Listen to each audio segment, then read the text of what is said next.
하나님 감사합니다. 복된 날 허락하여 주셔서 더운 날씨 속에서도 같이 예배드리면서 말씀을 상고할 수 있도록 도와주시는 애 감사드립니다.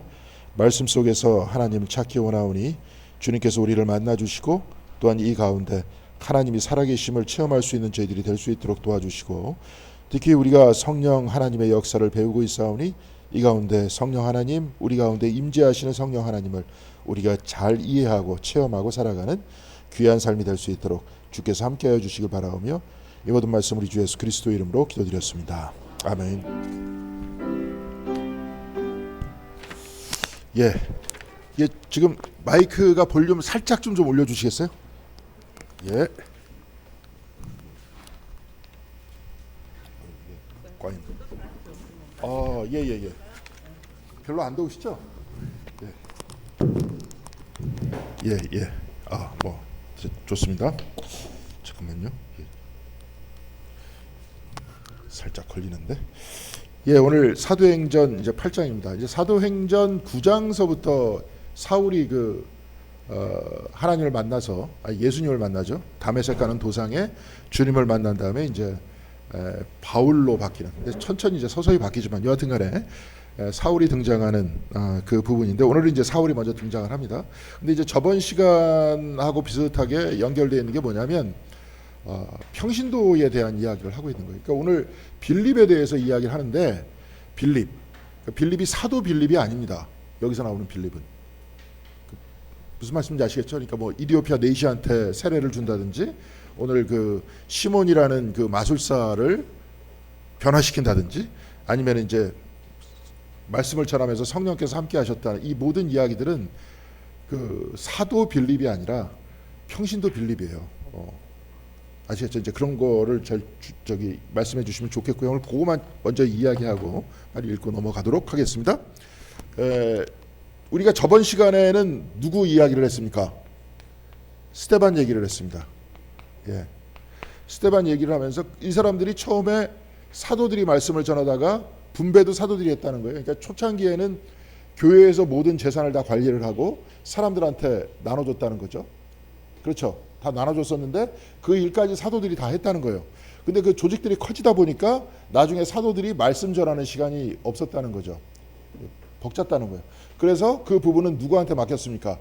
집사를 세워서 맡겼던 거예요. 근데 거기서 7집사를 세웁니다. 그렇죠. 그게 이제 사도행전 6장 5절에 나와 있어요. 근데 우리 교회도 조직이 그렇게 돼 있죠. 그렇죠. 그렇게 돼 있습니다. 말은 그렇게 돼 있어요. 장로님들이 있고 뭐 집사님들이 있고 권사님들이 있고 다 그렇잖아요. 근데 그런 거는 원래 어떤 겁니다. 성서적으로 딱 하면 목사는 뭘만 해야 돼요. 사실은 말씀 전하는 일만 해야 돼요. 그것만 집중해야 되는 겁니다. 근데 제가 이제 여기서 우리 교회에 와서 지금 2019년에서부터 지금까지 있다 보니까 저기 설교를 여러분들이 잘 아시든지 모르시든지 혹시 그거 아세요? 제가 이제 설교 때 몇 번 말씀드렸는데, 그 우리 교회에서 설교할 때는 교회력에 따라서 해요. 교회력에 따라서 하는데, 그래서 이제 우리는 구약도 읽고 신약도 읽고 그다음에 목회서신도 읽고 다 읽잖아요. 그리고 처음에 그 우리 시편에 그거 있죠. 시편 낭독하는 거. 그거까지 다 교회력에 따라 갖고 구성이 되어 있습니다. 딱 돼 있는데 교회력이 어떻게 돼 있는 줄 아십니까? 그러니까 3년마다 한 번씩 계속 반복되게 돼 있어요. 3년마다 이어 A, B, C로 돼 있습니다. A, B. 그러니까 올해는 A예요. 내년에는 B겠죠. 내후년에는 C겠죠. 그러면 내내 후년에는 어떻게 되겠습니까? 다시 A로 가는 거예요. 계속 반복했습니다. 기억하세요? 반복한 것 같습니까? 2019년에 제가 처음에 2월 달인가 왔는데 2019년부터 계속 반복하고 있는 거예요. 말씀이 계속 반복되고 있어요. 잘 모르겠죠. 그래야 이제 저 같은 사람도 살 수 있습니다. 반복되는 거를. 근데 말씀은 다르죠. 똑같은 거 베껴서 그대로 이야기하지 않습니다. 근데 이렇게 쭉 하다 보니까 어떤 현상이 나타나냐면 성경의 특이점이라는 게 있어요. 그러니까 이제 그때마다 강조점이 다릅니다. 그러니까 강조점이 다르게 성경이 다르다는 게 아니라 제가 보는 관점이 달라진다는 거예요. 그러니까 이렇게 보면 이렇게 보이기도 하고 저렇게 보면 저렇게 보이기도 합니다. 그러면서 이제 새롭게 성경을 이해하면서 구성하면서 나아가기도 하는 거죠. 근데 사실은 이 성경의 이 이야기가, 이 역사가 ABC다라고 다 읽지는 않거든요. 그래서 캐톨릭 같은 경우에는 성무일도라고 이 사람들은 매일매일 읽는 부분이 있습니다. 그러니까 왜냐하면 이거 띄엄띄엄 읽기 때문에 우리가 저번 주에도 보면 마태복음 13장인가요? 그렇게 쭉 이야기가 나오면 그 다음 절로 바로 넘어갈 때도 있지만 그렇지 않고 몇 장 뛰어넘고 갈 수도 있단 말이에요. 그러니까 올해는 마태복음을 주로 읽었어요. 그거는 좀 아시죠? 예, 주로 마태복음을 좀 읽고 있는 겁니다. 근데 이렇게 쭉 읽는데 다 읽질 않기 때문에 사람들한테 주는 거예요. 그러니까 우리도 아침에 해루는 묵상이라고 그걸 드리죠. 근데 그것도 패턴에 따라서 주는 게 아니라 그냥 이렇게 드리는 겁니다. 말씀을. 근데 원래 캐톨릭 같은 경우에는 패턴에 따라 가지고 그대로 줘요. 그래가지고 이분들도 3년에 한 번씩 성경을 다 읽게 만듭니다. 처음부터 끝까지. 우리 교회에서는 그냥 읽죠. 근데 그것도 이제 성경 읽기 표 해가지고 잘하면 좋을 것 같은데 패턴에 따라서. 근데 이제 그런 것도 좀 복잡합니다. 근데 이렇게 돼 있어요. 근데 이렇게 쭉 하다 보니까 느껴지는 게 뭐냐면 주석서는 일정하지만 이에 관계된 책들이 워낙 많아요. 그래서 이제 우리가 이번에 토요일 날 뭐 신학과 영성이 살아있는 거에 대해서 신학을 주로 좀 이야기를 하려고 합니다. 근데 신학을 전체적으로 다 얘기를 못 하잖아요. 뭐 어떻게 얘기합니까? 그러니까 신학이 왜 필요한가? 그 이야기를 하려고 그래요. 그래서 제가 이제 저번 주에도 수요일 날에도 잠깐 신학에 대해서 이야기를 하면서 왜 예수 그리스도께서 뭡니까? 예수 그리스도를 통해서 하나님과 하나 될 수 있는가? 그러면서 우리가 그리스도를 통해서 십자가에 못 박힌 그리스도를 통해서 우리가 구원받았다라고 아멘은 하지만 구체적으로 왜 그런지에 대해서는 잘 몰랐잖아요. 그렇죠? 잘 몰랐잖아요. 그래서 왜 삼위일체의 교리가 계속 내려왔고 우리가 가만히 보면 우리가 이제 책 읽기 하시는 분들은 알 겁니다. 예전에 제일 처음에 그 종교 회의가 있었어요. 그 325년인가요? AD 325년에 니케아 종교회의가 있었는데 누가 소집합니까? 콘스탄틴이 소집을 하죠. 왜냐하면 기독교에서 특히 두 가지의 커다란 분파가 있었기 때문에 그래요. 그러니까 예수님을 어떻게 이해할 것이냐. 예수님 하나님의 아들이라 그러시는데 하나님과 예수 그리스도가 본질적으로 같으냐 아니면 다르냐.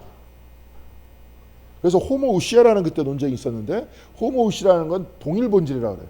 그리고 거기서 두 가지의 교리의 차이점이 있었는데 하나는 헤테로우시아라 그래갖고 다른 본질이 달라. 하나님과 그리스도는 본질이 달라. 하나님은 하나님이고 그리스도는 그리스도야. 이런 쪽에 파가 있었고 하나님하고 그리스도는 본질상 같다. 이런 쪽이 있었어요. 근데 니케아 종교회의에서 누가 이겼습니까? 동일 본질이에요? 아니면 헤테로우시아가 이겼습니까? 호모우시아가 있습니까? 이건 또 호모우시아가 이긴 거예요. 동일 본질이 이긴 겁니다. 그러니까 본질상 하나님과 그리스도는 같아. 이게 이겨가지고 이게 우리 교리가 된 거예요. 뭔 말인지 아시겠습니까? 근데 여기서 이런 차이점이 있어갖고 종교 회의를 거쳐갖고 나왔잖아요. 근데 왜 이런 이야기가 나왔을까? 왜 헤테로우시아는 틀리고 호모우시아는 맞다라고 얘기가 나왔을까? 왜 나왔을 것 같아요? 그냥 좀 사람들이 예를 들어서 이런 형태의 신학의 역사를 좀 이렇게 별로 이렇게 깊이 있게 생각들을 안 하면 잘못하면 어떻게 되냐면 그때 정치 싸움이 있었다. 그래갖고 호모우시아하는 쪽이 힘이 셌다. 헤테로우시아보다. 그래가지고 호모우시아 쪽이 이겼다. 그럼 이런 식으로 자꾸 신학을 담론화 시켜버리면 우리가 가지고 있는 신학의 밑바탕이 약해져요. 근데 우리가 가만히 보니까 그리스도의 위치가 왜 구속주가 되느냐에 따라서 저번 주에 한번 잠깐 얘기를 했었잖아요. 이런 이야기가 말이 되기 위해선 호모우시아가 돼야 되는 거예요. 그래서 삼위일체가 돼야 되는 거예요. 아니면 다 깨지면 깨진 상태에서 신학을 전체적으로 다시 구성을 해야 되는 거예요. 신학적으로는 그렇습니다. 근데 우리의 신앙 고백은 그래요. 뭔 말인지 아시겠습니까? 예? 질문 있으세요? 없어요? 그래야 돼요. 그러니까 예수님의 위치가 왜 그리스도를 통해서 구원받느냐. 이 차원은 기독교가 다른 종교하고 좀 다른 거는 요거만 얘기하고 빨리 들어가겠습니다. 지금 평신도 신학 얘기하려다 보니까 이런 얘기예요. 우찌마라 간조라는 일본의 평신도 신학자가 있어요. 근데 이분은 이제 지금 저 집에도 아버지한테 물려받은 그 사람 책이 한 15권짜리가 있습니다. 근데 그 사람이 성직자가 아니라 평신도예요. 네? 그러면서 책을 그만큼 썼단 말이에요. 기독교에 대해서. 그리고 지금 저한테 가지고 있는 책 중에서 굉장히 깊숙한 책이 로마서 주석이라고 있어요. 근데 내가 보니까 칼발트의 로마서 주석보다 훨씬 낫더만. 그 사람 로마서 주석이. 평신도인데. 엄청나게 깊이가 있어요. 근데 그 사람이 일본에서 이렇게 예수님을 이제 영접하고 그 다음에 그 사람 공부하는 스타일이니까 그렇게 하면서 나중에 권고를 받습니다. 그러려면은 정식으로 그 신학을 공부해서 그 목사 안수를 받아라. 그러니까 그 사람도 알겠다 그러면서 미국으로 가요. 근데 한 달 만에 돌아와. 왜 돌아왔을 것 같아? 배울 게 없다는 거야. 배울 게 왜 없겠어요? 근데 그 사람은 이것부터가 싫었어. 동양 사람이기 때문에 말끝마다 오 마이 갓, 지저스. 어떻게 감히 하나님의 이름을 네가 기분 나쁜데 인용하면서 거기다 집어넣냐. 이런 문화에서 내가 무슨 성경을 배우고 신학을 배우냐. 쟤네들은 하나님을 모른다. 이렇게 얘기했던 거예요. 걔네들 그러거든. 오 마이 갓 그러면 뭘 것 같습니까? 오 마이 갓 그러면 제기랄에 갓이 들어가. 그 사람도 막 기분 나쁘면 막 얘기할 때 지저스 그래요. 예수님 그런 게 아니에요. 제기랄이야. 그러니까 이런 놈들한테 무슨 내가 신학을 배우겠냐. 못 배우겠다. 그래가지고 왔어요. 와서 얘기했는데 이 사람은 아주 그냥 세계적인 평신도 신학자입니다. 근데 가만히 보면 이 사람의 신학이 누구의 신학이면 루터의 신학이에요. 그러니까 개혁 신학입니다. 그러니까 장로교 쪽 사람한테는 잘 맞아. 개신교 쪽에서는 잘 안 맞는데. 근데 이 사람이 굉장히 거기서 아주 그 평신도 신학자니까 그분의 어떤 모든 신학적인 책들은 뭐냐면 한 달에 한 번씩 우리식으로 예배를 드렸어요. 근데 그 사람 무교회주의자니까. 평신도 신학자이기 때문에 교회 직분을 거부했습니다. 근데 직분을 거부한 이유가 자기는 루터란의 정통이라는 거예요. 왜냐하면 여러분이나 저나 평신도입니다. 개신교와 캐톨릭과의 차이점이 뭐냐면 저도 평신도예요. 뭔 말인지 아시겠습니까? 캐톨릭은 교황청에서부터 밑으로 쭉 내려오는 조직이 있습니다. 그게 성직 조직이에요. 그 조직을 여기서도 옛날에 과거에 한번 설명했던 것 같은데 그 조직을 뭐라 그랬냐면 교회라 그랬어. 근데 교회 앞에 항상 뭐가 붙냐면 홀리 머더라고 이름을 붙입니다. 홀리 머더 처치라고 그래요. 거룩한 어머니의 교회야. 네? 그러니까 우리는 예수님한테 직접 기도하죠. 근데 이 사람들은 회개 기도할 때 예수님한테 갑니까? 신부한테 갑니까? 신부한테 가. 신부가 고해성사를 받아. 왜? 신부가 교회니까. 그러니까 마리아를 다 깨버렸어요. 개신교에서. 마리아가 미워서 깨버린 게 아니에요. 근데 이제 이렇게 하다 보니까 마리아의 위치가 모호해졌어요. 개신교. 이게 개신교 신학의 또 문제입니다. 근데 여하튼 깨버린 이유가 뭐냐면 교회를 깨버린 거야. 교회를 깨버린 게 뭐예요? 교황서부터 신부까지 내려오는 성직 제도를 깨버린 거예요. 그러면서 싹 다 뭐가 된 겁니까? 평신도가 된 거예요. 그래서 만인 사제야. 여러분도 사제이면서 동시에 평신도라는 거예요. 뭔 말인지 아시겠습니까? 그러니까 모든 사람들이 다 사제예요. 모든 사람이 책임을 가져야 되는 거예요. 사실 여기서부터 뭐가 나왔느냐? 루터에 의해서 의회가 나왔어요. 지금 정치 제도가 나온 거예요. 한 사람 개인이 사제야. 개인이 자기 자신의 권리가 있어요. 뭔 말인지 아시겠습니까? 그럼 목회자하고 평신도하고 차이가 뭡니까? 그러면 그 다음부터 신학적으로 모호해지는 거죠. 근데 여기는 이제 전문성이 들어가요. 신학적 전문성. 이 사람 전문적으로 배운 사람이잖아요. 그러니까 신학이 개신교를 바탕으로 이루어지는 굉장히 중요한 요소인 거예요. 만약에 신학이 없다. 그럼 그 관계가 모호해지는 거죠. 근데 우찌무라 간조 같은 경우에 그런 게 있었어요.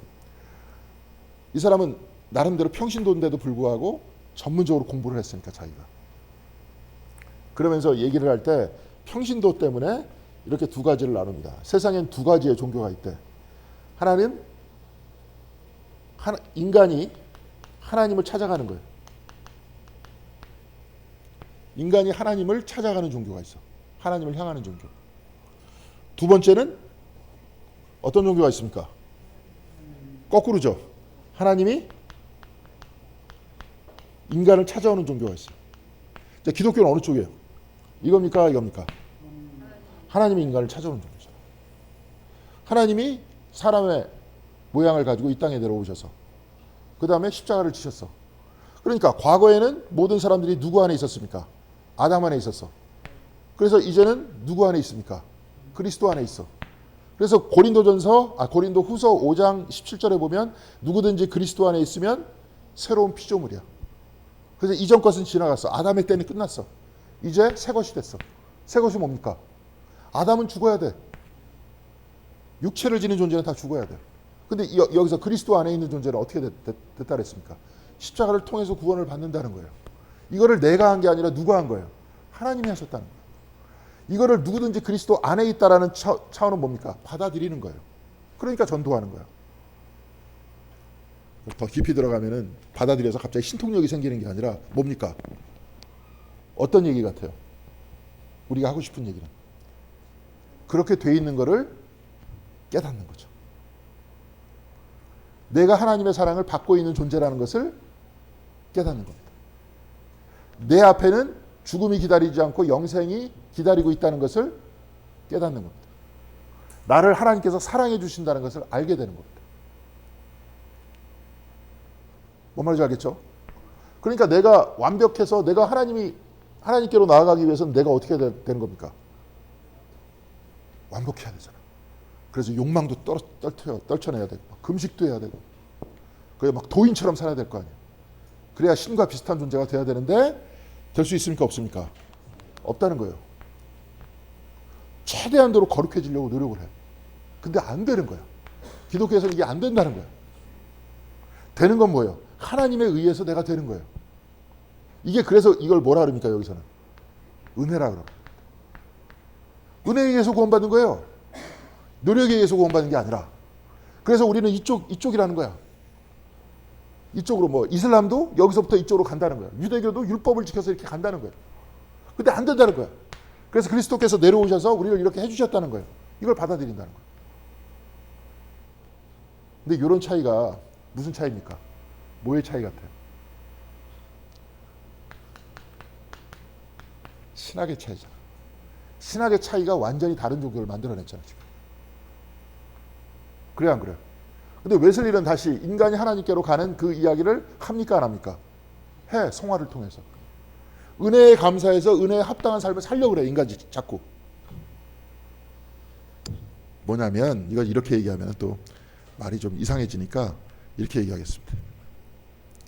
사랑을 내가 받아 엄마한테. 내가 엄마가 나를 엄청나게 사랑한다는 거 알아. 평상시에 맨날 공부하라고 잔소리만 막 죄송합니다. 잔소리만 막 해갖고 막 이러는 줄 알았는데 여기 딱 가다 보니까 엄마가 나를 사랑한 줄 알아. 그 어느 순간에 마음에 와닿았어. 그러면 그 다음부터 그 애는 어떻게 할까요? 엄마의 기대에 맞추는 삶을 살려고 노력할까요? 아니면 엄마 뭐 사랑하는 거 엄마니까 나 낳았으니까 나 사랑해줘야 될 거 아니야. 이렇게 삽니까? 아니면 기대를 받았으면 그 기대에 부응한 삶을 살려고 그러겠습니까? 하나님이 나를 사랑하는 걸 알게 됐어. 그러면은 거기에 따라서 부응한 삶을 살려고 그럴까요? 아니면 당신 나 사랑했으니까 나 구원해 준다며 나 이렇게 막 살 테니까 알아서 구원해 줘. 이렇게 할 것 같습니까? 네? 어떻게 할 것 같아요? 뭐 이게 제가 질문할 필요가 없잖아요. 그러니까 그 사람이 구원받은 사람이다 구원받지 않은 사람이다 하는 게 티가 납니까 안 납니까? 티가 나요. 행동을 보면은. 열매를 보면 나는 거야. 저 사람이 진짜 하나님을 만났다 안 만났다는 보면 나는 거야. 그래서 이런 얘기를 하는 거야. 그러니까 이런 얘기는 나의 개인적인 이야기고 구원에 대한 이거를 그래서 또 뭐라고 얘기합니까? 하나님이 인간을 구원해줬다. 이런 거는 칭이라 그러잖아. 칭해서 의롭다는 거야. 내가 의로울 수는 없는데 그리스도를 통해서 나를 칭해서 의롭다. 그럼 그리스도를 통해서 칭해서 의롭다 이야기하기 위해서는 예수가 어떻게 해야 되는 겁니까? 이 땅에 들어와서 생명을 줘야 돼요? 생명을 주는 게 아니야. 생명을 줘야 돼. 이 땅에 들어와서 인간과 똑같이 죽어야 돼. 하나님 안에 죽음이 들어갔어. 죽음까지도 포함해야 돼. 그래서 이 땅에 들어와서 부활해야 돼. 이 땅에 내려와가지고 영생을 줘야 돼. 그래서 만약에 우리가 이제 특별히 뭐 약간 이제 신학적으로 진보다, 저도 이제 진보적인 사람이지만 이거 잘못 얘기하면 아까도 얘기했지만 아리우스파 비슷하게 헤테로우시아를 잘못 얘기하면 이런 형태의 모든 신학을 다 무너뜨려야 돼. 자기가 다시 세워야 돼. 근데 그 사람들이 다시 세운 신학을 봤느냐? 내가 못 봤어요. 그래서 두 가지는 이야기할 수 있겠죠. 우리가 과거에 이제 켈트 영성 같은 거 했었죠. 창조 영성. 이야기를 하면서 하나님의 원형을 이야기하면서 나아가려고 얘기할 때 성화로 들어갈 수 있습니다. 근데 보조가 될 수는 있어도 기독교 신학 전체를 허물 수가 없어요. 근데 그 부분 때문에 그런 거예요. 자, 그래서 이렇게 얘기했습니다. 하나님이 인간을 찾아온다라고 지금 누가 아주 간단하게 얘기해 줬느냐. 물론 신학 따지면 다 이래요. 근데 학문을 하는 사람의 특징은 뭐냐면 도식을 통해서 간단하게 얘기해 준다는 거예요. 우리가 이제 물리학 보면은 다 도식을 쓰잖아요. 우주에 대해서 어떻게 알아? 근데 도식을 뭐 그 사람들 다 모르겠죠. 도식을 통해서 얘기해 주는데 간단하게 설명해 준다는 거예요. 근데 누가 설명했느냐? 평신도가 있어요. 우주문학 한조가. 여기도 마찬가지입니다. 사도행전에 보니까 사도들의 행적만 얘기하는 줄 알았는데 누구의 행적을 지금 얘기하고 있습니까? 평신도의 행적을 얘기하고. 그러니까 이런 쪽을 쭉 보면서 개신교가 힘을 얻는 거예요. 캐톨릭에서는 신부가 없으면 그 미사도 못 드립니다. 유일하게 신부만 떡과 포도주를 나눠줄 수 있어요. 목사도 나눠주면 안 돼. 목사 평신도니까. 예, 그렇습니다. 그래서 종교 간의 대화를 막 한다, 막 에큐메니칼 운동을 막 한다 그러다가도 나중에 그때 문제가 생긴다잖아요. 성만찬을 해야 되는데 거기는 죽어도 신부가 해야 된다는 거예요. 동방 종교에 신부가 해도 안 돼. 캐톨릭 신부만 해요. 그게 이제 자기 한계를 지니고 있습니다. 그럼 그거는 이제 그쪽 동네 얘기니까 뭐 우리가 할 필요는 없고 여기서 한번 살펴볼 수 있도록 하겠습니다. 그래서 사도 사울의 등장과 평신도 빌립의 행적이다. 잠깐만요.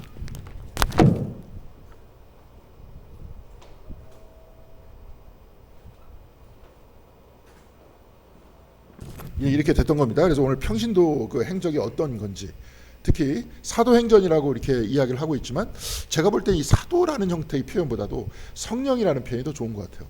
성령행전이다.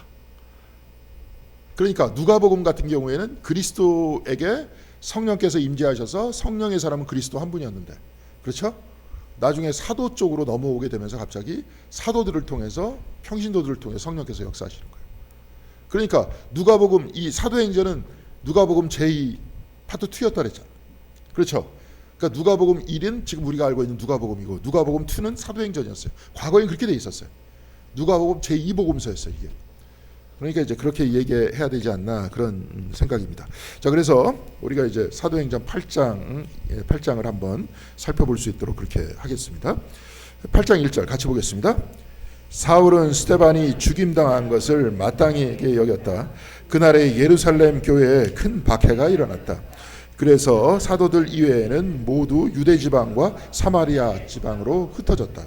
자, 그래서 여기서 그날이 어느 날입니까? 오른쪽에 봤죠? 스데반이 순교한 날이에요. 그래서 스데반이 죽은 바로 그날 엄청나게 커다란 박해가 일어났어요. 그러면서 사람들은 다 떠났어. 도망갔어.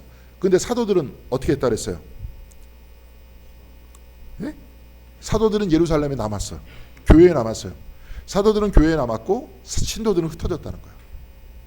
옛날에 코바디스라는 영화 봤죠?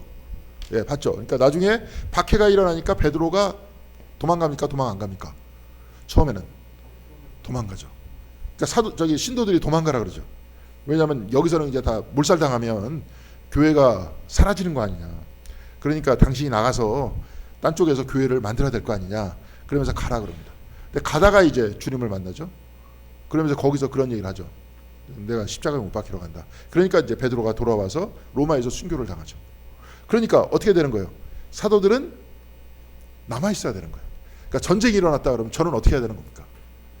저는 여기 있어야 돼요. 저는 여기 있어야 되는 겁니다. 여러분들 가도 목사는 남아 있어야 되는 거예요. 그게 맞는 겁니다. 근데 이제 제가 그렇게 안 했죠. 이렇게 안 했는데 여기서도 마찬가지예요. 교회를 떠나지 않았던 거예요. 예루살렘 교회를. 나머지는 다 갔어요. 근데 이게 굉장히 여기서 중요한 단서가 생깁니다. 그래서 4절에 한번 보겠습니다. 이게 뭐 2절에 이렇게 쭉 나와 있는 걸 또 뛰어넘어서 4절 한번 보겠습니다. 그런데 흩어진 사람들은 두루두루 돌아다니면서 말씀을 전하였다. 다니면서 말씀을 전했다. 자, 우리 두 가지 역할을 한번 보겠습니다. 우리가 바울의 에서 하셨던 모든 행적들을 보면, 자, 우리 이제 성령 행전이다 그래갖고 성령의 역사를 지금 바라보고 있습니다. 자, 성령께서는 하나로 합하시는 분일까요? 흩트는 분일까요? 예, 합하시는 분이죠. 합함. 자, 이제 이게 추측이 그러겠죠.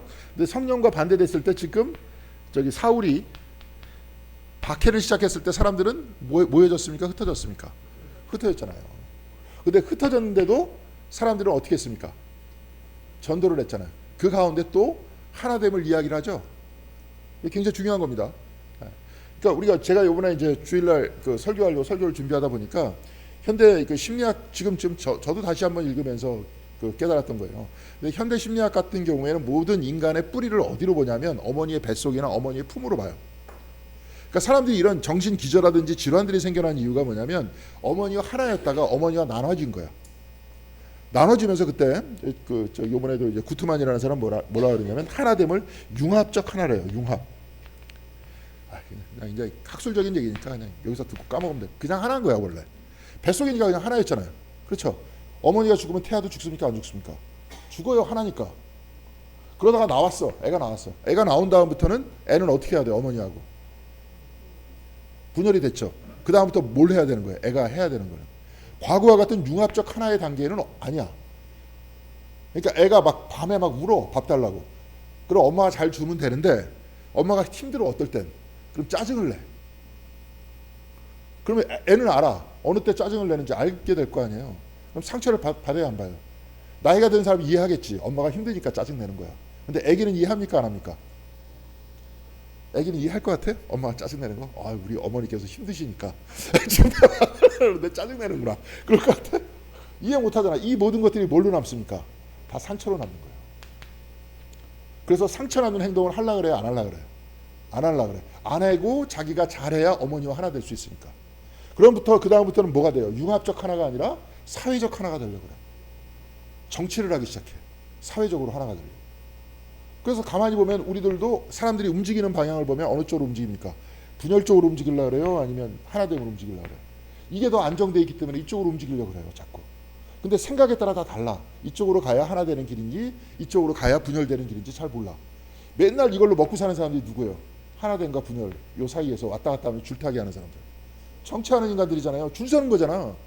저쪽이 유리한 쪽으로 서는 거예요. 이게 직업 정치인들이야. 지금 그 현상이 일어나잖아. 지금. 요쪽이 유리할 것 같아. 다 섰는데 사람들이 싫어하잖아. 그럼 나중에 어떻게 될 것 같아요? 이제 말은 잘하지 나중에 하면서 내가 그때는 몰랐습니다. 이게 다 여러분들을 위한 일이었습니다. 뭐 어쩌다 그러겠지. 근데 믿을 게 하나도 없습니다. 다 돈 때문에 하는 놈들이니까. 근데 여하튼 간에 그래요. 그래가지고 이렇게 간다는 거예요. 왔다 갔다 한다는 거야. 그렇죠? 그러면서 이렇게 하는데 이게 완벽하지 못해. 어머니와 완전히 융합적 하나일 때를 똑같이 하지를 못하는 거예요. 합니까? 어머니가 다 제공해주고 똥 싸고 오줌 싸고 다 챙겨주고 그래도 내 새끼 예쁘다. 그렇게 해줄 것 같아? 나이가 들어서 이 사회적으로 하나 된 사람들 사이에서 혹시라도 내 단점이 보이면 그 사람들이 아이고 그래도 너는 내 편이니까 그럴 것 같아요? 물론 처음에 한두 번은 그러겠죠. 안 그럴 거 아니야. 그렇죠? 다 지켜야 될 법도가 있고 예의가 있을 거 아니에요. 하나 되면 말이지. 교회 안에서도 마찬가지입니다. 특히 이익을 통해서 한쪽 그룹으로 묶여 있다면 그런 사람은 어떤 거예요? 그쪽이 안정돼 있다라 그쪽으로 가 있는데 근데 그런 사람들이 어머니의 품속과 이 융합적 하나라는 것들을 찾을 수 있어요? 없어요? 일평생 찾을 수 있어요? 없어요? 못 찾아. 그래서 인간은 철저하게 소외됐다는 거예요. 일평생 소외를 메꾸려고 여기저기를 찾아다니는데 메꿀 수 있어요? 없어요? 없어. 그러면 심리학이 할 수 있는 기능은 뭐예요? 이걸 가르쳐 주는 거야. 넌 없어. 할 수 없어. 그러면서 뭐 홀로 스스로 서. 그러면서 이해해 주는 거지. 우린 이럴 수밖에 없어. 이게 치유예요. 근데 만약에 신앙적으로 봅시다. 그럼 우리는 다 누구 안에 하나였어요? 하나님 안에. 그럼 지금은 하나입니까? 안 합니까? 하나님과. 지금 이렇게 소외됐어요? 아니면 하나님과 하나입니까? 하나야. 앞으로는 하나야. 신앙이기 때문에. 그러면서 여기서 굉장히 중요한 요소는 하나됨이라는 요소는 뭐가 필요해? 예? 하나 됐다는 거를 위해서 아는 거는 믿음이 필요하겠죠. 그 믿음보다 더 강렬한 건 뭡니까? 깨달음이라 그랬잖아. 깨달음이 딴 게 아니라 가닿는 거라 그랬잖아. 그냥 내가 믿습니다. 입술로 고백하는 게 아니라 가슴으로 고백하는 거라 그랬잖아. 여기서 좀 이따 다 나와요. 가슴으로 고백하는 거. 그러면 그 고백하는 걸 알게 되면 본인이 알게 되면 하나님으로부터 와서 하나님과 함께 있고 하나님께로 간다 하는 것을 자기가 알게 되겠죠. 그럼 치유가 됩니까? 안 됩니까? 이건 아까는 계속 소외되면서 소외됨을 이해하는 걸로 끝나잖아. 근데 이거는 그렇게 되는 거야. 그러니까 신앙생활 열심히 하십시오. 이게 부수적인 게 아니에요. 근데 제가 볼 때는 현대에서도 이렇게 이 신앙이라는 요소가 대단히 그래서 사람들의 삶 속에서 정신 건강으로도, 그러니까 이거는 이제 다 떨어뜨려내고 우리의 어떤 개인적인 신앙 고백은 다 차치하고 그냥 심리학적으로 보든지 사회학적으로 보든지 지금 요즘에 일어나고 있는 정치적 현상으로 살펴봐도 신앙은 굉장히 중요합니다. 굉장히 중요한 거예요. 이게 지금 이제 제가 여러분한테 몇 번 이야기했지만 지금 병리 현상이 일어나고 있다 그랬죠. 지금 과학도 마찬가지입니다. 이것도 설명하려면 시간 나중에 제가 토요일 날 이야기를 많이 할게요. 그러니까 지금 현대에서 이야기하는 과학이라는 것들이 얼마나 신화적인 거를 요즘에 계속 그걸 공부하다 보니까 이게 나와요. 제가 이제 밝게 표정을 쳤다고 칩시다. 막 웃어요. 그럼 여러분들이 뭘 추론할 것 같아? 얼굴을 보고. 응? 요거만 얘기하고 끝나겠습니다. 재밌는 얘기이기 때문에. 자, 물질을 보고 정신을 추론하는 것. 이게 뭡니까? 철학에서 물질을 보면서 정신을 추론해. 자, 이걸 얘기할게요. 하나님이 세상을 창조했어. 그러니까 포에르 바하라는 사람이, 포에르 바하가 아니지. 포에르 바하 맞나? 웃기는 소리 하지 마. 하나님이 세상을 창조하고 인간을 창조한 게 아니라 거꾸로 인간이 하나님을 창조했어. 인간이 자기 필요에 따라서. 그게 뭡니까? 유물론이야. 그게 유물론이야. 근데 이게 뭐 포에르 바하라든지 마르크스라든지 이런 사람들만이 유물론을 얘기하는 아니야. 현대 모든 세계는 지금 유물론 사회예요. 병원에 딱 가면 여러분들의 정신을 보면서 이렇게 몸에 이렇게 이걸 봅니까? 아니면은 몸을 이렇게 쫙 보다 보니까 추론하면서 다 얘기를 합니까? 몸을 보면서 추론하잖아요. 과학은 의학은 유물론이에요. 과학 다 유물론이죠. 이게 지배하는 세상이에요. 예를 들어 봅시다. 제가 대폭발이 일어났다고 추론을 해. 지금 그 과학자들이 우주가 폭발을 뻥 일으켰어요. 폭발을 뻥 일으켜가지고 지금 우주가 지금도 막 생성되고 있고 확산되고 있어. 예? 근데 최초의 대폭발이 일어났을 때 만약에 그 파이어볼이라는데 그게 어디서부터 생겨난지 몰라. 그냥 거기서 추론하는 거예요.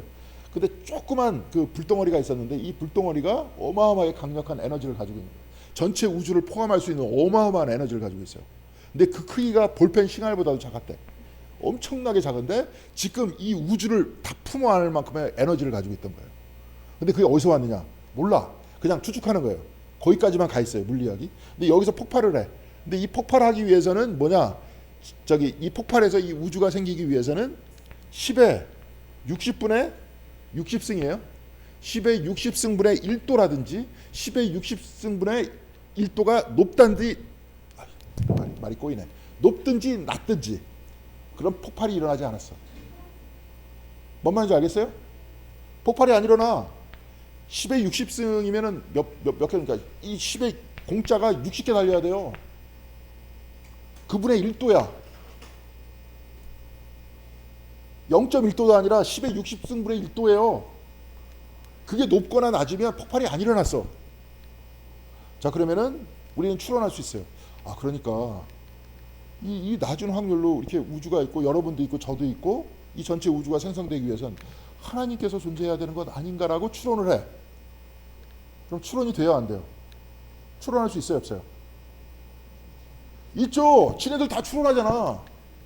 지네들은 추론하는데 이렇게 추론하면 이것도 안 된대. 과학자들 이거는 안 된대. 죽어도 안 된대. 신을 이야기하면 신을 퇴출시키려고 그래 자꾸. 애초부터. 이게 근대의 문화예요. 뭘 얘기하려면 자꾸 퇴출시키려고 그래. 신에 대해서만 얘기하면. 이걸 얘기해갖고 막 해갖고 짱짱 할 수는 없겠죠. 근데 내가 신앙 고백하고 그 다음에 여기서 우주를 이해하고 우주에서부터 나오는 모든 물질을 이해하고 물질에서부터 나와 있는 그 물질을 가지고 도체나 반도체를 만들고 지금 막 반도체 값 올랐잖아요. 그래가지고 나오는데 이 신앙인들은 반도체 못 만들어요? 만들 수 있어요, 없어요? 있잖아. 신을 인정하는 것하고 도체 반도체 만드는 거하고 무슨 상관이에요? 근데 도체 반도체 만들어서 세계적 학자가 되기 위해서 신을 인정하면 안 돼. 이게 말이 돼요, 안 돼요? 이게 지금 일어나는 현상이에요, 지금. 그러니까 신이 사라졌다니까, 세상 안에서. 진화론도 마찬가지입니다. 샤르덴 같은 사람은 크라이스트 오메가라 그래요. 애초서부터. 이게 기독교도 또 문제입니다. 여기에 대해서. 진화를 이야기할 때 진화의 역동성 속에서 하나님이 함께 하신대.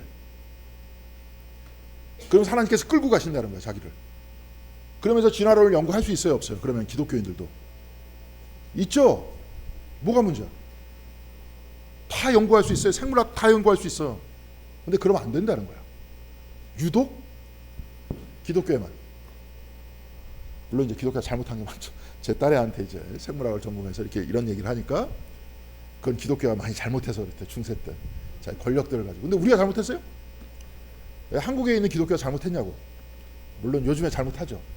뭐 해가지고 아스팔트 나가고 헛소리하고. 그러니까 권력을 함부로 주면 안 돼요. 근데 여하튼 간에 그렇다는 겁니다.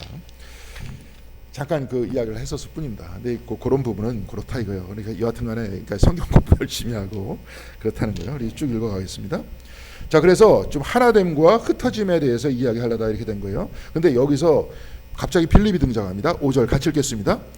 빌립은 사마리아 성에 데려가서 사람들에게 그리스도를 선포하였다. 갑자기 빌립이 등장하죠. 갑자기 등장하는 이유는 뭘까요? 그 옆에다가 성령의 사람이기 때문에 이렇게 써요. 이 사람은 갑자기 등장해요. 갑자기. 지금도 갑자기 등장했어. 평신도 사이에서 갑자기 등장했어. 그리고 갑자기 이디오피아 내시가 저기 예루살렘에서 예배 보다가 다시 이디오피아로 내려갈 때 갑자기 뿅 하고 나타납니다. 왜? 성령의 사람이니까. 자기의 뜻대로 안 사니까. 그런 얘기예요. 그런 얘기예요. 근데 이렇게 쭉 이야기하다가 이제 6절 같이 읽겠습니다. 무리는 빌립이 행하는 표징을 듣고 보면서 그가 하는 말에 한 마음으로 귀를 기울였다. 어떻게 귀를 기울였다 그랬어요? 한 마음. 성령께서는 어떻게 한다 그랬습니까? 하나로 만드신다 그랬잖아. 지금 사울은 흩었어요. 빌립은 하나로 만들고 있어요, 지금. 그리고 이쪽은 그래서 쫓겨났어. 예루살렘 안에서는 사도들이 있어. 이 사람들은 바깥으로 쫓겨났어. 바깥으로 쫓겨나서 지금 이 사람들은 또 어떻게 해요? 하나됨을 만들잖아요, 다시. 그런 거예요. 그러니까 박해를 해도 기독교는 계속 어떻게 됐다는 겁니까? 확산됐다는 거예요. 그런 얘기를 합니다. 7절 보겠습니다. 같이 읽겠습니다. 그것은 귀신 들린 많은 사람에게서와 악한 귀신들이 큰 소리를 지르면서 나갔고 많은 중풍병 환자와 지체 장애인이 고침을 받았기 때문이다. 예수님께서 계셨을 때, 예수님께서 성령과 함께 하시면서 그 치유를 하셨을 때 이런 일이 일어났죠. 지금 누구한테 일어납니까? 사도들한테 일어났고 빌립한테 일어났잖아요. 그렇다는 얘기예요. 그래서 빌립과 같은 경우에는 이제 예를 들어서 이런 현상이 교회에서 일어났다. 그러니까 성령의 은사는 여러 가지라 그랬잖아요. 바울이. 그렇죠. 이런 신유의 은사도 있을 수 있어요. 그렇죠. 이런 말씀 가르침의 은사도 있을 수 있어요. 예언하는 능력이 뭡니까? 방언에서부터 예언이라 그랬는데 예언이 뭐예요? 저 미아리에서 예언하는 게 아니라 설교예요. 설교. 설교할 수 있는 능력이야. 바울은 방언하는 사람은 뭐하라 그랬습니까? 통역하라 그랬고 통역하는 사람은 예언하라 그랬어요. 이게 굉장히 중요한 거예요. 여러분들이 이렇게 속해 모여갖고 인도자들이 말씀 전할 때 귀한 겁니다. 방언 통역이라는 것들은 처음이치야. 예언이 훨씬 위대한 거예요. 잘 안 되시네. 하도 방언 뭐 어쩌고저쩌고 하면서 한국에서 이렇게 히트를 과거에 많이 쳤기 때문에 사람들이 자꾸 그러는데 그 바울의 이야기를 잘 들어보세요. 그렇단 말이야. 근데 그런 이야기는 방언이라든지 통역이라든지 이거는 구약 성경에 없어요. 구약 성경에는 사울이 갑자기 하나님의 여호와의 영이 들려. 그 다음부터 뭐예요? 예언하기 시작했대. 그 예언이 뭐예요? 말씀 전하기 시작했다는 거예요. 영에 들려서 하나님의 말씀에 그런 이야기입니다. 자, 하여튼 뭐 그래요. 이렇게 쭉 말씀을 전했어요. 그리고 나서 8절 보겠습니다. 같이 읽겠습니다. 그래서 그 성에는 큰 기쁨이 넘쳤다. 기쁨은 어떤 기쁨입니까? 성령 하나님 안에서 하나 되는 기쁨이에요. 여러분 싸워가지고 나눠질 때 기쁩니까? 안 기쁘잖아. 근데 하나 됐을 때 기쁘죠? 그렇죠? 아까 이제 어머니 뱃속 얘기하겠습니다. 어머니 뱃속 일어났을 때 그때가 진정한 만족이다 이렇게 얘기하겠죠? 그렇죠? 융합적 하나니까. 그렇지만 우리는 소외되면서 부분적 하나됨에 대해서 기뻐하잖아요. 그렇죠? 근데 성령으로 하나됨이라는 것은 어떤 기쁨입니까? 진정한 기쁨이 되는 거예요. 이 기쁨을 이야기를 해야 되는 거야. 우리는 하나님 안에서 나오는 그 기쁨이라는 게 뭔지 아시겠죠? 네, 그런 얘기입니다. 그래서 이제 기쁨이 넘쳤다는 거예요. 그래서 근데 이제 그 다음에 역사가 일어납니다. 이제 오늘은 그러니까 사도행전 8절은 사울 잠깐 나왔다가 빌립에 대해서 주로 얘기해요. 평신도 얘기에 대해서. 그래서 9절 한번 같이 읽겠습니다. 그 성에 시몬이라는 사람이 있었는데 그는 마술을 부려서 사마리아 사람들을 놀라게 하며 스스로 큰 인물인 채 하는 사람이었다. 자, 마술의 특징이 뭡니까? 희한한 것들이 일어나죠. 그러면서 스스로 큰 인물인 채 했죠. 누가 드러납니까? 자기가 드러나는 거예요. 자, 빌립을 통해서 성령의 역사가 일어납니다. 성령의 역사가 일어났을 때 빌립을 추앙합니까? 아니면 사람들이 하나가 돼서 하나됨의 기쁨을 이야기합니까? 하나됨의 기쁨을 얘기하잖아요. 성령의 역사와 마술의 역사는 다른 거예요. 근데 이제 예전에 아버지가 그런 말씀을 하시대. 어떤 최면을 하는 사람이 있대. 최면하는 사람이 있는데 그 사람이 그렇게 아버지하고 만났는데 그런 말씀을 하셨대. 자기한테 이렇게 목사들이 찾아온다고.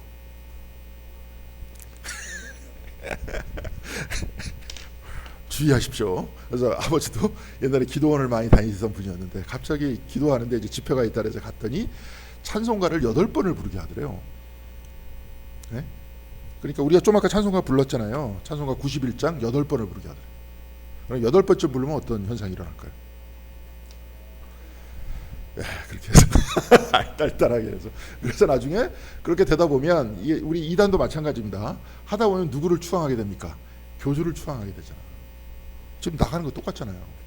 그렇죠? 하나됨의 기쁨 속에서 그 안에서 일하는 게 아니라 교주를 추앙하면서 교주한테 다 난리를 치잖아요. 이제 이런 현상이에요. 그러니까 이 사람도 그런 사람이었다는 거예요. 근데 12절 보겠습니다. 같이 읽겠습니다. 빌립이 하나님 나라와 예수 그리스도의 이름에 관한 기쁜 소식을 전하니 남자나 여자나 다 그의 말을 믿고서 세례를 받았다. 그리고 13절 보겠습니다. 시몬도 믿게 되었고 세례를 받은 뒤에 항상 빌립을 따라다녔는데 그는 빌립이 표징과 큰 기적을 잇따라 행하는 것을 보면서 놀랐다. 자, 그럼 시몬도 믿게 됐대요. 근데 시몬은 어떻게 믿게 됐을까요? 왜 믿게 됐어요? 하나님의 나라와 예수 그리스도에 관한 기쁜 소식을 전하니 남자나 여자나 다 그의 말을 믿고서 세례를 받았대요. 그러니까 갑자기 어떻게 됐습니까? 시몬도 따라 믿게 됐어요. 자기를 우상화시키다가 갑자기 빌립을 따라가니까 어떻게 됩니까? 자기보다 빌립이 신통력이 더 있다. 그래가지고 믿게 됐어요. 그러면서 그 다음부터 이 사람은 어떻게 됐어요? 따라다녔다. 그러니까 여기 있는 믿음은 우리가 알고 있는 믿음이 아니죠. 그냥 받아들이게 됐다는 거예요. 그 그룹 안에 들어가게 됐다는 거예요. 자, 그래서 14절 보겠습니다. 같이 읽겠습니다. 사마리아 사람들이 하나님의 말씀을 받아들였다는 소식을 예루살렘에도 있는 사도들이 듣고서 베드로와 요한을 그들에게 보냈다. 그러니까 처음엔 예루살렘 안에만 있다가 바울 때문에 쫓겨나갖고 사도들만 남았고 평신도들은 사마리아 쪽으로 도망갔는데 사마리아 쪽에서 복음이 전파됐어. 그리고 그 중에서 빌립이라는 사람이 굉장히 중요한 역할을 했어요. 사마리아에 복음이 전파됐어요. 그러니까 사도들이 그 소식을 듣고 사마리아로 갔어요. 아, 이 기쁜 소식이구나. 그러면서 16절 보겠습니다. 사마리아 사람들은 주 예수의 이름으로 세례만 받았을 뿐이요 그들 가운데 아무에게도 아직 성령이 내리지 않았던 것이다. 이걸 잘 보세요. 예수의 이름으로는 세례를 받았지만 성령의 이름으로는 세례를 안 받았대. 이거 잘 보세요. 그 다음에 17절 보겠습니다. 그래서 베드로와 요한이 그들에게 손을 얹으니 그들이 성령을 받았다. 이 이야기는 어떤 얘기일까요? 자, 우리 잘 봐요. 그러니까 이해를 하세요. 성경을 보면은 딱 하니까 머리를 딱 주니까 신통력이 생겨갖고 갑자기 우리 옛날에 저 순복음교회처럼 방언을 하기 시작해. 뭐 아싸라비아 그러면서 뭐 하기 시작해. 그렇게 했다라고 대부분 설교했을 겁니다. 그렇게 이해했을 거예요. 근데 우리가 2장에 보세요. 2장. 사도행전 2장에 사람들이 성령이 내렸어. 근데 어떻게 되기 시작했어요? 이 사람들이 무슨 말을 하기 시작합니까? 방언 얘기예요. 방언이 어떤 말이에요?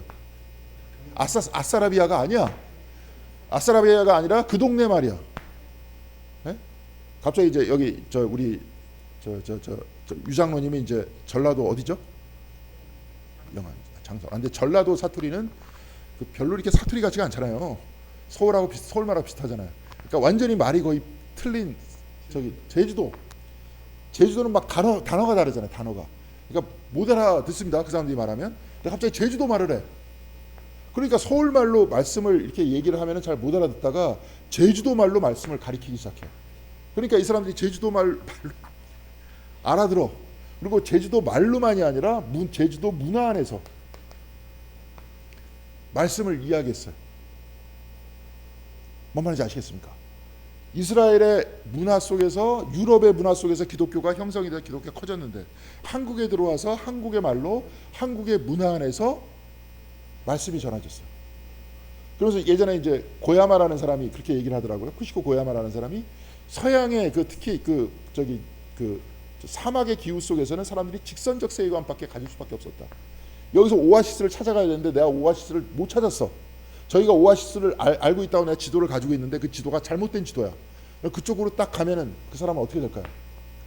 오아시스를 발견하면 물을 떠가지고 먹으면서 다른 데로 갈 수 있는데 거기가 오아시스도 알았는데 사막 한복판이야. 그럼 그 사람은 어떻게 될까요?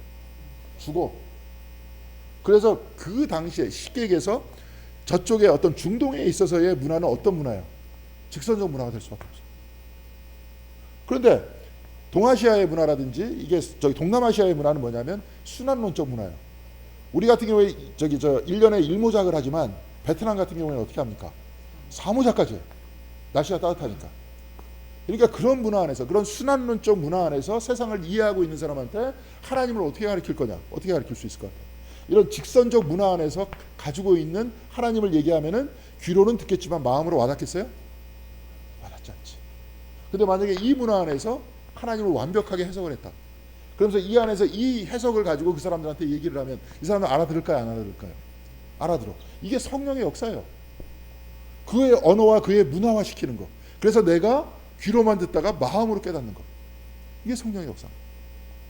그래서 그냥 믿음이 뭐가 되는 겁니까? 똑같은 얘기지만 확신이 되는 거죠. 마음으로 받아들이는 거. 예수에 의해서 세례를 받았지만 성령에 의해서 받지 못했다는 건 뭡니까? 예수가 내 구주라는 것들을 마음에 와닿지 못했다는 거예요. 뭔 말인지 아시겠죠? 그랬다는 겁니다. 그런 얘기예요. 여기서도 마찬가지로 그런 얘기입니다. 여러분들 마찬가지입니다.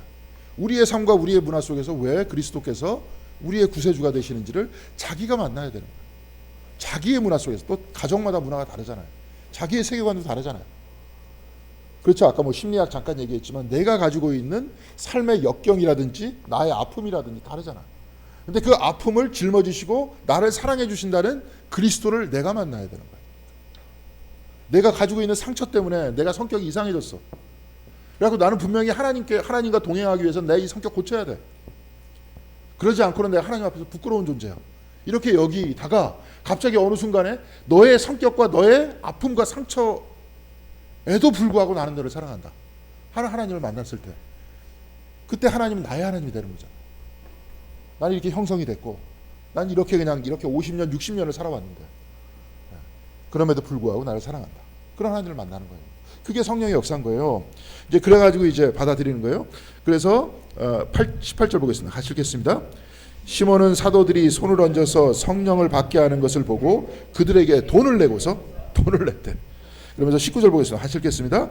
말하기를 내가 손을 얹는 사람마다 성령을 받도록 내게도 그런 권능을 주십시오 하니 20절 보겠습니다. 베드로가 그에게 말하였다. 그대가 하나님의 선물을 돈으로 사라고 생각하였으니 그대는 돈과 함께 망할 것이요. 돈으로 우리가 천국 갑니까? 못 가잖아요. 그러니까 돈으로서 갈 수 있는 영역이 딱 그거잖아요. 관을 예쁘게 짜는 거. 오동나무로 관을 짜는 게 아니라 홍송으로 관을 짜는 거. 좀 비싼 나무로. 이 정도잖아요. 돈과 함께 망할 것이라는 거예요. 이게 22절 보겠습니다. 그러므로 그대는 이 악한 생각을 회개하고 주님께 기도하시오. 그러면 행여나 그대는 그대 마음속의 나쁜 생각을 용서받을 수도 있습니다. 이게 쭉 이야기를 합니다. 그래서 이제 거기서도 무슨 말씀인지 아시겠죠? 그래가지고 이제 시몬이 회개했다는 거예요. 그러니까 시몬이 믿었다는 건 믿는 게 아니죠. 사람들이 다 따라가니까 자기도 따라갔다는 거예요. 그러다가 이때 이 말을 들을 때 마침내 믿게 됐다 하는 얘기를 하고 있습니다. 그래서 26절 보겠습니다. 그런데 주의 천사가 빌립에게 말하였다. 일어나서 남쪽으로 나아가서 예루살렘에 가서 가사로 내려가는 길로 가거라. 그 길은 광야 길이다. 그러니까 성령께서 말씀하셨대요. 그래서 움직였어요. 아까 갑자기 빌립이 등장했죠. 자기 자신의 그 생각이 없는 거예요. 자기 자신이 내가 이쪽으로 가겠다 그러다가 막 갈등하다 그런 게 아니라 성령의 명령에 따라 움직인다는 겁니다. 그러니까 성령의 사람이었다는 거죠. 그래서 여기서도 마찬가지예요. 갑자기 사마리아에 있다가 유다 남부로 내려가요. 성령께서 이렇게 시켰으니까. 내가 여기서 사마리아에서 전도하면서 내 터전이 굳혀졌습니다. 난 여기서 전도하고 여기서 살아야 돼요. 이렇게 얘기한 게 아니라 가라 그러니까 가잖아요. 무슨 말씀인지 아시겠죠? 그런 사람이었다는 거예요. 그래서 27절부터 이게 다 아는 내용이지만 쭉 읽겠습니다. 빌립은 일어나서 가다가 마침 에디오피아 사람 하나를 만났다. 그는 에디오피아 여왕 간다게의 고관으로 그 여왕의 모든 재정을 관리하는 네시였다. 그는 예배하러 예루살렘으로 왔다가, 그러니까 왜 네시가 예배하러 예루살렘으로 옵니까? 유대인이니까. 그러니까 디아스포라예요. 그러니까 에디오피아 유대인이었던 겁니다. 그래가지고 갔다는 거예요. 그래서 28절 보겠습니다. 돌아가는 길에 마차에 앉아서 예언자 이사야의 글을 읽고 있었다. 성령이 빌립에게 말씀하셨다. 가서 마차에 바싹 다가가라. 바싹 다가가야 그 사람이 뭘 읽는지 안다는 거야. 근데 마차로 이렇게 쭉 가고 있었는데 바싹 다가갔어요. 그래서 30절 보겠습니다. 빌립이 다가가서 그 사람이 예언자 이사야의 글을 읽고 있는 것을 듣고 지금 읽으시는 것을 이해하십니까? 하고 물었다. 근데 예언자 이사야의 말씀이 어떤 얘기냐? 31절부터 이제 쭉 보겠습니다. 같이 읽겠습니다. 그가 대답하기를 나를 지도하여 주는 사람이 없으니 내가 어떻게 깨달을 수 있겠습니까? 하고 올라와서 자기 곁에 앉기를 빌립에게 청하였다. 뭐 하는 사람이 있어야 된다 그래요 여기서? 지도하는 사람. 자, 성령을 뭐라고 얘기합니까? 성령. 요한복음에서 성령을 주님께서는 내가 떠나면 또 다른 뭐를 보내겠다 그랬어요? 보혜사. 지금 보혜사 얘기하는 거예요. 가르치는 분이에요. 그러니까 여러분들도 성령의 역사를 딴 게 아닙니다. 지금도 이것도 성령의 역사예요. 말씀을 지금 배우고 있잖아요. 그래서 이해하고 있잖아요. 이 가운데 성령께서 역사하신다는 거예요. 개신교에서는 특히 뭐 지금도 하도 그냥 이런 이야기가 많아지니까 막 이렇게 되지만 그런 얘기예요. 그래서 가르치는 사람이 있어야 돼요. 그래서 성령께서 빌립을 통해서 역사하는 거예요. 그러면서 이 32절 보겠습니다. 같이 읽겠습니다. 그가 읽던 성경 구절은 이것이었다. 양이 도살장으로 끌려가는 것과 같이 새끼 양이 털 깎는 사람 앞에서 잠잠한 것과 같이 그는 입을 열지 않았다. 그는 굴욕을 당하면서 공평한 재판을 박탈당하였다. 그의 생명이 땅에서 빼앗겼으니 누가 그의 세대를 이야기하라. 요게 이제 오른쪽에 이렇게 쭉 보죠. 이사야서 53장 7절에서부터 8절 말씀을 읽고 있었던 거예요, 이 사람이. 근데 이해하지 못했다는 거예요, 이 말씀이. 누군지. 그러니까 35절에 같이 읽겠습니다. 빌립은 입을 열어서 이 성경 말씀에서부터 시작하여 예수에 관한 기쁜 소식을 전하였다. 누구에 관한 얘기라는 거예요? 예수에 관한 얘기. 우리가 쭉 보면 역사적으로 우리가 저기 이사야서 53장을 보면서 거기서 나타나는 고난받는 주의 종을 누구라고 해석을 합니까? 그리스도라고 다 해석을 해요. 최초로 해석한 사람이 누구예요? 성경 안에서 빌립이야. 이 사람이 그러면 사도였냐? 아니에요. 평신도였어요. 평신도인 빌립이 최초로 했어. 근데 이 사람이 했느냐? 그게 아니죠. 누가 했습니까? 성령께서 하셨다는 거예요. 그러니까 역사상으로 이때부터 우리는 이사야서 53장을 읽으면서 고난받는 종을 그리스도라고 해석을 한 거예요. 그리고 이때 당시부터 어떤 얘기가 됐습니까? 이 쭉 보니까 성경이 이때 뭐가 있었어요? 신약 성경이 있었어요, 없었어요? 지금 여기 저 빌립이 말씀을 이렇게 쭉 전할 때 사도들이 있었을 때 신약 성경이 있었어요, 없었어요? 없었어. 뭐만 있었어요? 구약밖에 없었어. 좀 구약이라 그러면 유대인들이 싫어합니다. 히브리 바이블이라 그래요. 히브리 바이블밖에 없었던 거예요. 이거를 이 사람들은 어떻게 본 거예요? 자기 나름대로 해석하던 거를 우리는 누구 중심으로 해석을 합니까? 그리스도 중심으로 해석한 거예요. 그래서 그리스도 중심으로 해석하라 하는 그 편지, 바울의 편지가 나오면서 신약이 쓰여지기 시작하죠. 그러면서 나중에 그것이 신약이 정리돼서 복음서가 나온 거예요. 그러면서 지금도 구약과 신약이 나오죠. 그리고 신약과 구약을 통틀어서 해석하기 시작하죠. 그러면서 이게 뭐가 되는 겁니까? 신약의 역사가 되는 거예요. 그렇죠? 여러분들도 다 신학을, 개인적인 신학을 알고 있는 거예요. 그러니까 지금 신학을 공부해야 된다. 이 얘기는 뭐냐면 좀 더 디테일하게 해야 되는 거예요. 왜 그리스도께서 우리의 주가 되시고 지금 성령께서 뭐가 되시는지 좀 아까까지만 해도 잘 몰랐잖아요. 무슨 안수를 하면 뭐가 신통력이 생겨가지고 갑자기 그렇게 된다라고 이해하고 있었잖아요. 근데 지금 성령에 대해서 얘기하니까 알겠잖아요. 소통해 주시는 분이고 하나로 만드시는 분이잖아요. 언어가 아니라 나중엔 언어가 같아도 서로 소통하지 못하죠. 언어가 같아도 소통하지 못하니까 뭐가 통해야 돼요? 마음이 통해야 되잖아. 마음과 마음을 하나로 소통시켜 주시는 분이 누구예요? 성령 하나님이라는 거예요. 그래서 우리와 지금도 함께 있으면서 우리를 이끌고 가세요. 성경을 읽으면서 성경을 이해하고 우리를 하나로 만드시면서 그 다음에 어디로 갑니까? 우리의 끝으로 가요. 그래서 교회는 끊임없이 성령 하나님과 함께 있는 거예요. 지금 이걸 이해하셨잖아요. 몰랐다가. 자, 그래서 그런 얘기입니다. 그리고 굉장히 중요한 이야기가 있는데요. 자, 36절 보겠습니다. 같이 읽겠습니다. 그들이 길을 가다가 물이 있는 곳에 이르니 네시가 말하였다.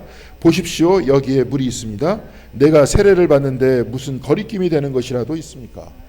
세례 받고 싶다는 거예요. 이제 받아들였으니까. 자, 그런데 잘 보세요. 빌립이 성직자입니까 아닙니까? 평신도에 지금 평신도가 세례를 줬다는 거야. 평신도가 줬다는 거 아니에요? 그렇구나 이렇게 말씀하시는데, 목사가 평신도입니까 성직자입니까? 평신도라 그랬잖아요. 그러니까 개신교에서 할 말이 있는 거야. 이거 봐. 신부만 세례 줄 수 있는 게 아니야. 여기서 보니까 필립이 세례 줬잖아. 그거 성경에 있잖아, 성경에. 이제 그러는 겁니다. 근데 왜 그러면 여러분들도 세례 줄 수 있잖아요. 그러면 우리 장로님도 세례 줄 수 있지 않습니까? 이 논리라면. 근데 왜 세례 주지 못하게 교회에서 목사만 세례 주게? 그래서 교회가 유지되기 위한 질서 때문에. 그 현실적 질서 때문에. 나중에 만약에 그 권위를 인정 안 하면, 예전에 이정배 교수님 지금도 아주 명설교이기 때문에 채플에서 아주 명설교를 했어요. 권위와 권위주의. 권위가 사라지면 조직 자체는 사라집니다. 권위가 사라지면. 목사로서 저의 권위를 인정해 주지 않으면 교회는 사라지는 거예요. 왜냐하면 설교 들을 이유도 없어. 근데 내가 내 권위를 가지고 찍어 누르면 권위주의라 그러죠. 그 다음부터 어떻게 됩니까? 불편해지는 거예요. 악해지는 거예요. 직분의 권위도 서로 인정을 해줘야 돼요. 근데 권위 인정 안 하고 심심한 밑에들하고 흔들려 그런다. 그럼 그 조직은 존재하기 쉽지 않습니다. 지금 개신교의 나쁜 병 중에 하나가 그래요. 물론 목사로서의 퀄리티가 떨어지는 사람이 많을 수도 있어요. 근데 문제는 그러다 보니까 권위를 인정을 안 해요. 그러니까 너하고 나하고요. 그러다 보니까 이게 어떻게 됩니까? 힘이 약해지는 거죠. 그런 겁니다. 그러니까 그 권위를 세우려고 자꾸 협박 같은 거 하죠. 그런 거 하면 안 되는 겁니다. 자, 그래서 그래요. 그래서 내려가서 세례를 줬다는 거예요. 그래서 39절 같이 보겠습니다. 같이 읽겠습니다. 그들이 물에서 올라오니 주님의 영이 빌립을 데리고 갔다. 그래서 네시는 그를 더 이상 볼 수 없었지만 기쁨에 차서 가던 길을 갔다. 진짜 뿅 하고 사라졌을 수 있어요. 사라졌으니까. 근데 우리가 이것을 이해할 수 있으면 어떻게 이해할 수 있습니까? 빌립은 어떤 사람이라 그랬어요? 성령의 사람이라 그랬잖아요. 또다시 사마리아에서부터 여기까지 데려가셨으니까 빌립은 그 사람한테 보상 같은 거 안 받았죠. 아까 돈 준다 그랬잖아요. 시몬이. 그런 거 안 받고 이 사람 어디를 갔어요? 성령께서 움직이라는 방향으로 움직였다는 거예요. 그런데 저 네시는 어땠다 그랬어요? 기쁨이 넘쳤잖아. 이제 하나님과 분리된 그러한 삶이 아니라 성령 하나님 안에 있게 되는 삶을 살았어요. 그래서 저 같은 경우에 그렇습니다. 우리 심리학 같은 경우 굉장히 중요해요. 막 상담 같은 것도 대단히 중요합니다. 특히 이제 우리 목회 상담 같은 거 하잖아요. 저는 그게 그래서 교회에서 해야 된다고 봐. 네? 신앙생활도 이렇게 잘 보면 엄격한 의미에서 하나됨이에요. 그렇죠? 그래서 지금 바깥에 제가 쭉 봤어요. 여기 심리 상담소 이렇게 쭉 치면은 되게 많이 나옵니다. 그러니까 사람들이 이렇게 정신적으로 힘들다는 거예요. 돈이 많이 들어요. 상담 받을 때. 그러니까 제가 볼 때는 저는 목회자로서 교회 생활 열심히 해라. 신앙생활 열심히 해라. 그리고 아까도 얘기했지만 그냥 몸만 왔다 갔다 하지 말고 정확하게 신학적으로 좀 알아라. 우리가 하나님 안에 있고 근원이 하나님 안에 있고 하나님과 함께 있고 하나님께로 돌아간다. 이 이야기를 끊임없이 저는 계속 이거 반복했습니다. 반복해서도 그 이야기를 들으면서 어느 순간에 가슴에 와닿을 때까지 우리가 최선을 다해서 신앙생활하자. 그래야 진짜 우리의 내면이 치유될 수 있다.